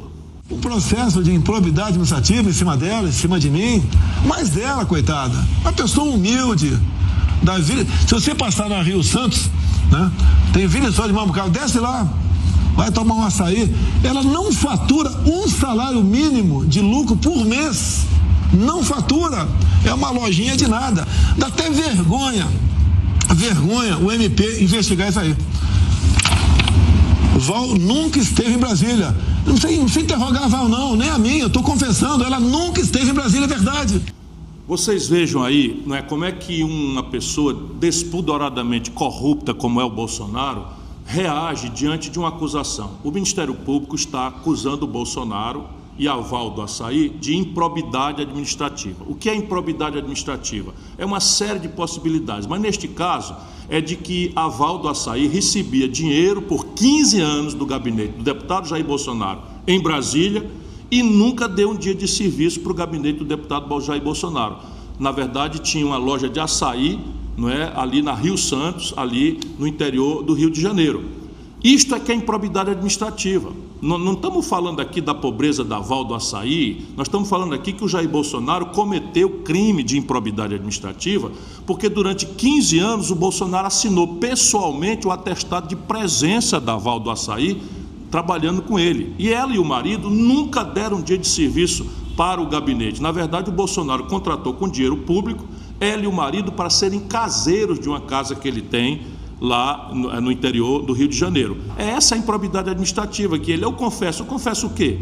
Confessa porque o Bolsonaro é isto, faz o discurso anticorrupção, aproveitando que o Lula e o PT de fato têm que fugir desse assunto como o diabo foge da cruz, porque são corruptos organicamente, isso dá para provar, mas não quer debater comigo, não é? E eu estou limpo, eu não tenho um rabo de palha, mas o chocante aqui é a uma altura dessa o Bolsonaro dizer candidamente que confessa que ela nunca deu um dia de serviço em Brasília e dizer que atestou, né, que atestou a presença dela no gabinete quando ela era caseira particular do Bolsonaro, sendo paga com o seu dinheiro, meu irmão.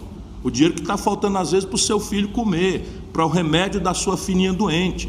E isto é o que nós temos que colocar, porque, volto a dizer, pelo dedo é que se conhece o gigante. É pelo dedo que se conhece o gigante. Se o camarada acha que pode roubar assim, por que não rouba no grande? Porque ser sério não depende do tamanho da tentação. Isso a gente sabe bastante bem. Mas se vocês pensam que parou por aí esse show de cinismo e de deboche com a nossa cara, parou não é? Vejam agora esse trecho da mesma live da quinta-feira em que ele, Bolsonaro, comenta as mutretas no Ministério da Educação e dá a entender que vai bancar a permanência do ministro. Mas duas caras que não bancou. Pode soltar, diretor. Já que falou em corrupção, né?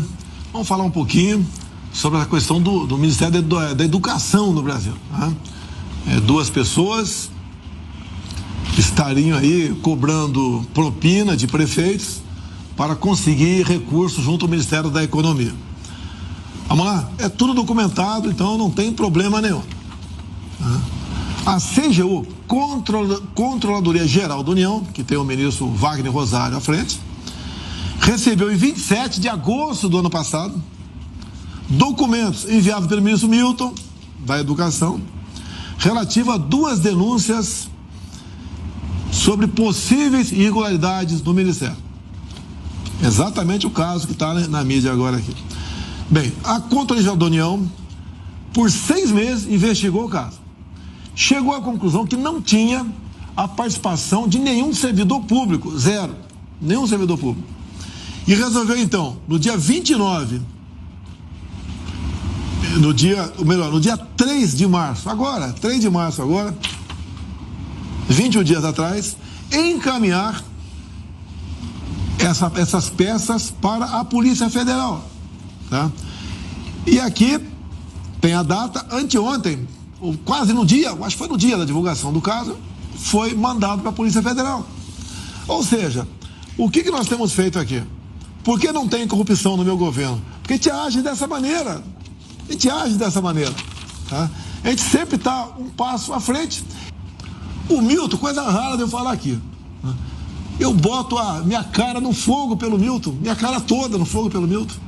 Estão fazendo uma covardia com ele.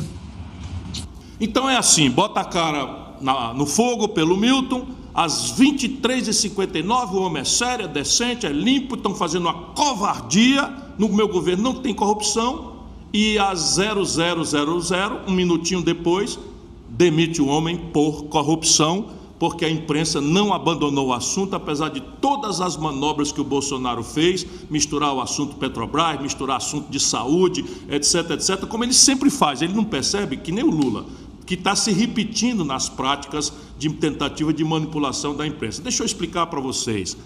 O que vazou para a imprensa foi um áudio, uma gravação. Quem tiver dúvida, por favor, entra no Google, para não se deixar manipular. Você, meu irmão, que ainda de boa fé está com o Bolsonaro, ainda na crença de que não tem corrupção, o Bolsonaro é corrupto. Já mostrei o caso da Val do Açaí, agora vou mostrar de novo a mesma prática. Então, é uma gravação do próprio ministro dizendo que o Bolsonaro determinou que ele, ministro, desse prestígio a esses dois pastores corruptos que exigiram dos prefeitos, porque tinha lá, tem reportagem mostrando reuniões no hotel, tem reportagem mostrando que circularam barras de ouro nesse hotel. Tudo isso está no Google para quem quiser duvidar. E quando se descobre, o Bolsonaro então arruma um jeito de fazer de conta que não é com ele. Como é que não é com ele se o áudio diz que ele, Bolsonaro... E esse é o modelo de corrupção. Tem dois padrões de corrupção no governo Bolsonaro. Um é a grande corrupção, a enorme corrupção, que é uma coisa absolutamente chocante. Por exemplo, que é difícil a população entender, porque nesta grande corrupção há uma sociedade dos poderosos interesses dos barões financeiros do Brasil. Dou um exemplo prático. A Petrobras vendeu a BR Distribuidora pelo preço das ações de varejo. Então ninguém entende como é que é corrupção nesse ambiente dos brancos, dos poderosos e dos engravatados. Mas eu fui ministro da Fazenda, eu fui governador, eu fui prefeito, eu tenho, estudos profundos, conheço com grande intimidade a administração pública brasileira. Não é porque eu sou melhor do que ninguém, é porque eu me dedico a estudar para poder fazer por onde merecer a confiança das pessoas, porque os problemas exigem que a gente estude. Eu não vou ficar com vergonha de estudar. Pois bem, quando você vende no setor público, especialmente, mas no setor privado também, as ações de uma companhia na Bolsa têm um preço de varejo. Então, o preço de varejo, no caso das ações, é ali bastante pequeno, por regra. Quando você, ao invés de vender as ações, um lote de 10 mil, um lote de 20 mil no preço de varejo, e você vende o controle da companhia, ou seja, a maioria das ações que passa a controlar, no caso da BR Distribuidora, é uma privatização da empresa que era 100% propriedade do povo brasileiro, o preço das ações no varejo multiplica às vezes por 1000. Assim como eu estou lhe dizendo, se no varejo valia 1, quando você vai passar o controle, ela pode chegar a valer até 1000. Como é que a gente constrói essa evolução? No leilão.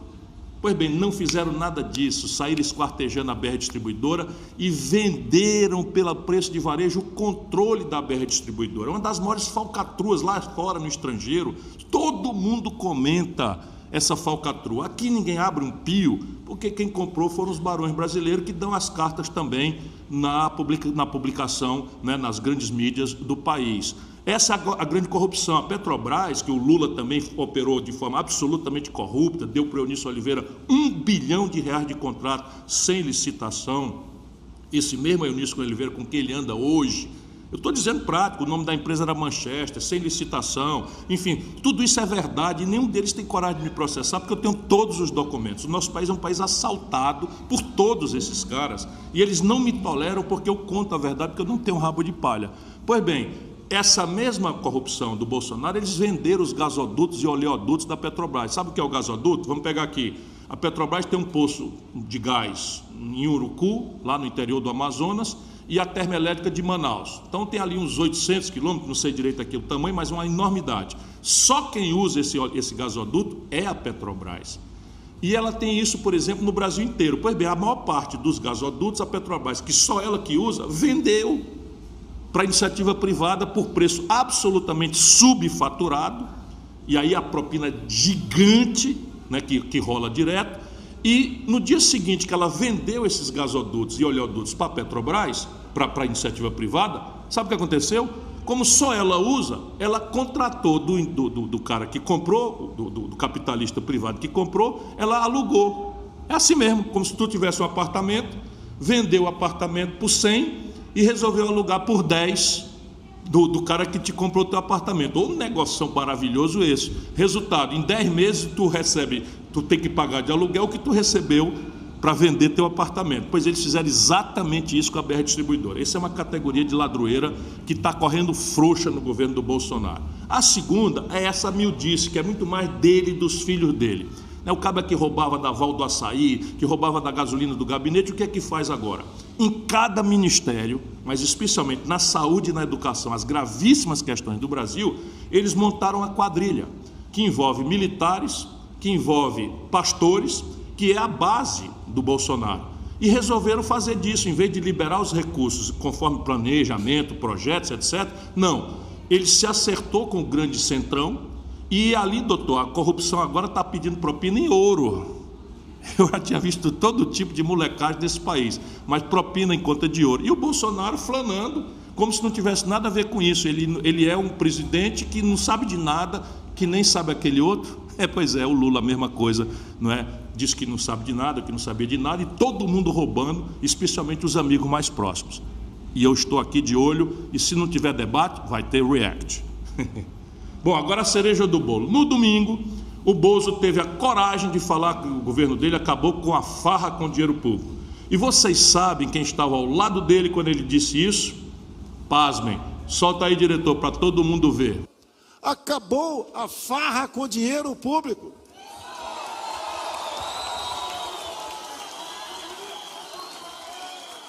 Buscam qualquer coisa, qualquer gota d'água para transformar num tsunami. Todos sabem como nos portamos. 3 anos e 3 meses em paz nessas questões. Se aparecer, nós colaboraremos para que os fatos sejam elucidados. Agora você veja a cara de pau, ou se o meme já vem pronto nesse meu serviço aqui de react, porque debater eles não vão conseguir. O Bolsonaro está dizendo, acabou a farra com o dinheiro público, faz 3 anos e meio que eles inventam uma gotinha para transformar no anti-tsunami. E aí a gente fica, homem sério, né? Homem valente, o homem não sei o quê, quem fala assim não é gago. Meu irmão, você olhou o quadro grande inteiro? Não olhou não com detalhe? Eu vou te esclarecer para você voltar e ver de novo. Por cima do ombro dele aqui está sabe quem? O ex-presidente Fernando Collor de Mello. Sim, o Collor de Mello, aquele presidente que foi caçado por corrupção no Brasil, que sofreu impeachment, etc, etc, está ali e tal, do lado dele e tal, a testemunhar que agora nós temos um governo sério e tal. Mas achando pouco, está ali, mas no mesmo ladinho, ali por cima do ombro dele, está o Valdemar Costa Neto. Você talvez não saiba quem é, mas eu tenho a obrigação de lhe esclarecer. O Valdemar Costa Neto é o presidente do partido que o Bolsonaro aderiu agora, para ser candidato à reeleição. Só pensa naquilo, se filiou ao partido do Valdemar Costa Neto. Quem é o Valdemar Costa Neto? O Valdemar Costa Neto é o cara a quem o Lula deu o DENIT para ele roubar. E ele caiu no escândalo do mensalão. Assim mesmo, no governo do Lula, houve um grande escândalo chamado mensalão, que era uma roubalheira generalizada, não é? E o Valdemar Costa Neto foi preso e condenado pelo mensalão e pagou cadeia e tal. Pois bem, do lado do Collor e do Valdemar Costa Neto, mas daquela turma toda ali, o Bolsonaro entope a tua consciência, meu irmão. Você que ainda tem a boa fé, que está chocado com a corrupção do PT, como se ele fosse a mais pura das almas. Não é não, é um corrupto e que se entregou, se vendeu e vendeu o Brasil, igualzinho o Lula fez, aos politiqueiros ladrões desse país. Sabe o que está acontecendo? Hoje sobra 25 bilhões de reais ao todo do investimento federal e o Bolsonaro entregou numa emenda para os políticos roubarem, salvo exceções que felizmente deve haver, não é? Mas entregou para os políticos roubarem até 30%, 40%, 18 bilhões do restinho de dinheiro que está sobrando. Nós precisamos trabalhar a questão da corrupção fora da manipulação, não é, dos discursos desses anjos que infestam a vida brasileira, ou esse país vai para o vinagre. Não por acaso, tem um áudio que viralizou nas redes, mostrando que tem muito bolsonarista, que é gente boa como nós, e que está de boa fé e que foi enganado, mas que já está gradualmente tomando consciência do que está de fato acontecendo e faz um questionamento muito interessante. Eu quero me desculpar, porque eu sou muito honesto, eu não tenho como dizer quem é e nem tenho como apurar a veracidade, mas é impressionante como viralizou nas redes, especialmente nas redes bolsonaristas, esse tweet. Então vamos ouvir, eu faço um comentário, porque está acontecendo muito fortemente no Brasil. Pessoas de boa fé, que votaram protestando contra a crise econômica e contra a ladureira do PT, estão gradualmente percebendo que o Bolsonaro é mentiroso, que os enganou, e gradualmente estão dando oportunidade a outras alternativas. Vamos ouvir o tweet. Então eu apoio muito o Ciro Gomes. Eu falo, eu não tenho certeza se tudo que ele fala é verdade, fundo do coração dele, que ele é honesto, aí não tem como eu saber. Mas que as palavras dele são boas, são. Que as ideias dele são boas, são, não adianta. Ele é inteligente e ele sabe articular ali, sabe falar. Eu acredito que ele seja um homem forte para enfrentar o povo ali de Brasília. E tem sabedoria para isso. Agora, se ele é honesto, se ele vai querer fazer isso, eu não sei. Mas você vê o discurso dele, você vê as ideias dele ali, é o que a gente pensa que tinha que fazer mesmo. Não tem como discordar com ele. Ele fala a verdade. Vou saber que é honesto, a gente está experimentando lá, né? Por isso que eu tô com ele. E se a eleição for hoje, eu voto no Ciro Gomes. Voto sim. Eu tô com o Bolsonaro ainda, entre Bolsonaro e Lula, com certeza Bolsonaro. Com certeza. Não tem discussão. Mas entre Bolsonaro e o Ciro Gomes, eu já fui uma vez Bolsonaro, então eu dou a chance pro Ciro Gomes agora. O Bolsonaro não deu conta de fazer o que ele queria. Fez muita coisa boa sim, mas o que eu pensei que ele ia fazer, ele não fez. Quem sabe o Ciro Gomes aí, ele tem peito para isso. Eu acho que ele merece um voto de confiança. Pela eloquência e pela inteligência dele. Bom, é isso. E as pessoas sábias, meu irmão, se eu posso ponderar para todos vocês e muitos outros, deixa eu explicar primeiro. Olha aqui, 70% do eleitorado brasileiro, de São Paulo, do Rio de Janeiro, de Minas Gerais, do Rio Grande do Sul, do Norte, do Centro-Oeste, foram 70, não foram 10, 70% do povo. E é nosso povo. São pessoas que nos deram vitórias por cima de vitória a vida inteira, são pessoas que estiveram conosco ao lado.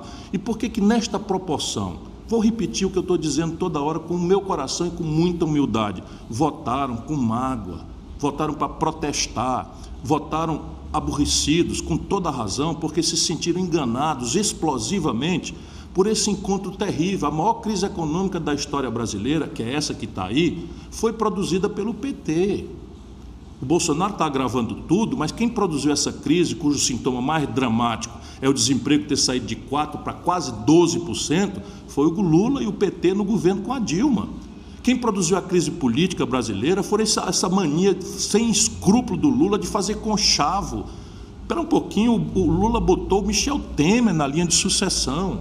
Sabe quem produziu essa crise? Foi para a explosão das pessoas que tiveram generosamente o crédito expandido no Lula. O Lula expandiu o crédito de 15% para 55% do PIB.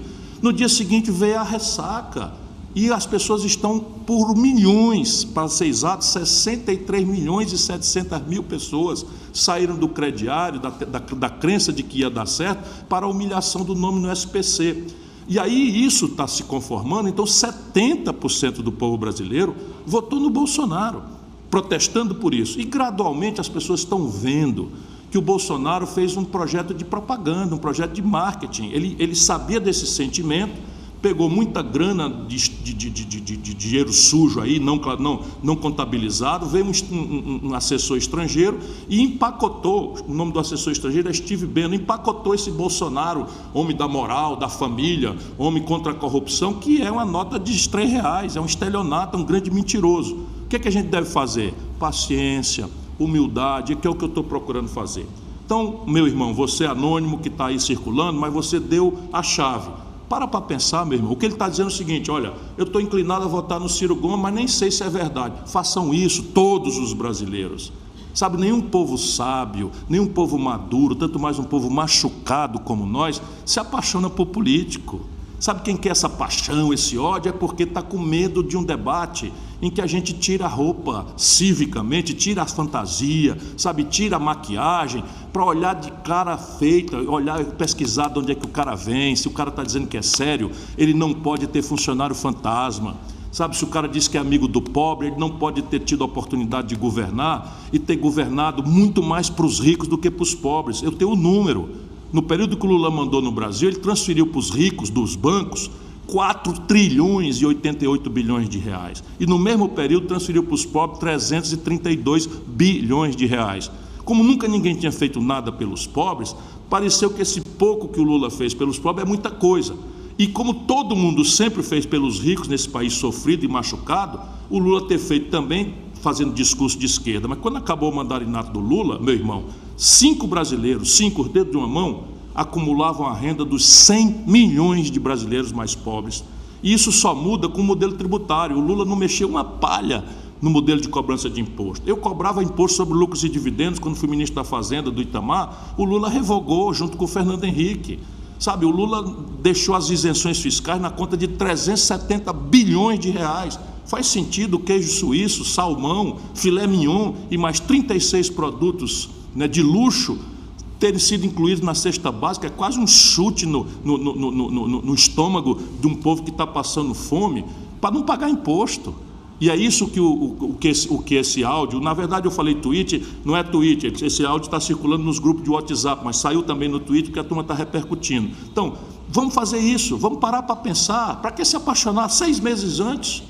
Sabe, fechar os olhos, entrar na lambança de político, entrar no conchavo de político, dá um passo para trás, irmão. Pesquisa todo mundo, obriga todo mundo a dizer o que fez no passado, como é que se explica a tragédia econômica brasileira, qual é a raiz dessa crise e, mais importante, o que cada um está pensando para resolver o seu problema. Sai dessa de paixão e de ódio, deixa só os fanáticos aí, que felizmente são a minoria. E agora, para não dizer que não falei de flores, não é? Eu sempre gosto de recolher uma coisa boa nesse ambiente aí de tantas decepções e frustração do povo brasileiro.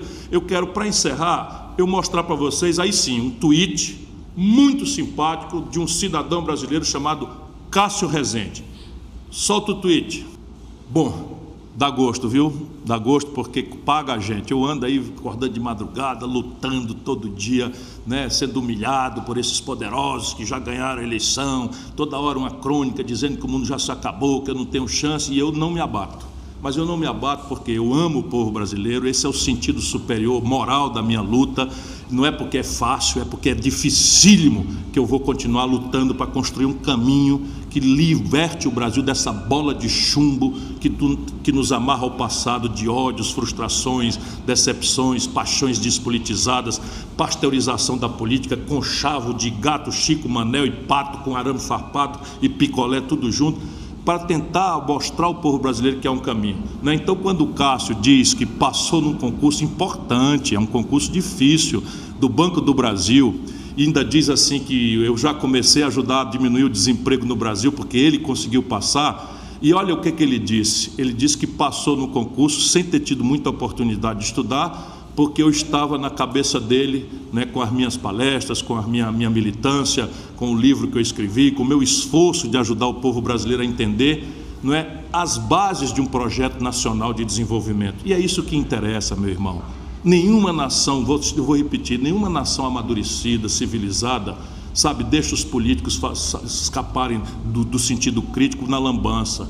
Nós precisamos discutir, como a gente tem um filho doente, se ele tiver uma dor na barriga, essa dor na barriga pode ser gases, eu repito sempre isso, portanto um comprimidinho, né, enfim, para não dar marca de remédio aqui, uma discreta ida ao banheiro, está tudo resolvido. Mas uma dor no abdômen também pode ser uma infecção, que tem que ser tratada com um antibiótico oral ou com antibiótico de uma injeção, dependendo da gravidade, mas tem que fazer o exame para ver que tipo de coisa. Mas pode ser também um tumor. Esse tumor pode ser benigno ou maligno.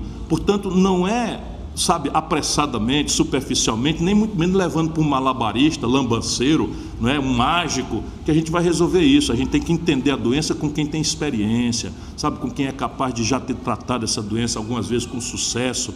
E aí, depois da gente fazer os exames, descobrir o bom diagnóstico, é que a terapia vai funcionar. Porque se você der um comprimidinho para gases, para tratar um câncer, esse câncer vai entrar em metástase, que é, mal comparando, a situação do Brasil. Nós não aguentamos mais, sabe, tanta demagogia, tanta superficialidade. E o Cássio, Cássio Rezende me dá essa grande alegria. Faça você também um esforço, se não para passar no concurso do Banco do Brasil, mas para tomar pé, tomar consciência. Entra nas nossas redes, acompanha nossos vídeos, porque aí você vai entender o tamanho do problema brasileiro, mas vai também ter, como eu, a esperança de que, com um projeto nacional rebelde a essa avacalhação política que hoje o Lula e o Bolsonaro representam, a gente muda o Brasil e faz história. Maravilha. Aliás, deixa eu só dizer um grande abraço e parabéns pela vitória no concurso. Senão, eu não teria tanta alegria de trazer você aqui para a nossa Ciro Games, a live do Cirão. E agora, como já está virando tradição, vamos encerrar em alto astral com um vídeo inédito do cartunista tímido. Isso. Pode rodar, diretor. Muito bom. Eu quero falar sobre um programa industrial que vai equilibrar a balança comercial e vai gerar emprego e agregar valor. E a gente não tem que importar tudo do exterior. Esse é o trajeto, está em meu projeto. Agora vem de lá e me diga, por favor, o que é que o projeto dos senhores quer propor. Vote em mim pro Lula não voltar. Vote em mim pro Bolsonaro não ficar.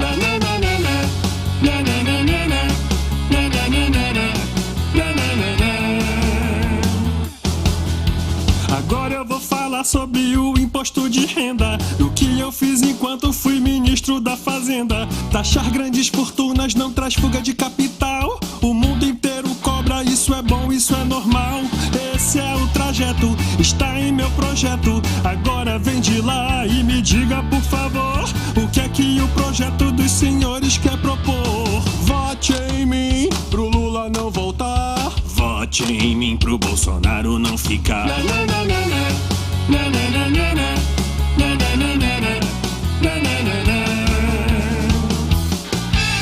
Ora, francamente, o Brasil não aguenta mais isso. Gente, por hoje é só, mas fiquem ligados nas redes que vai ter muito giro do Ciro essa semana. Ao vivo aqui do Rio, hoje e amanhã. Bom, é isso, turma boa. Cartunista, você nos permite terminar essa terça sempre muito feliz com a riso. Um grande abraço para todos e para todas e até a próxima terça.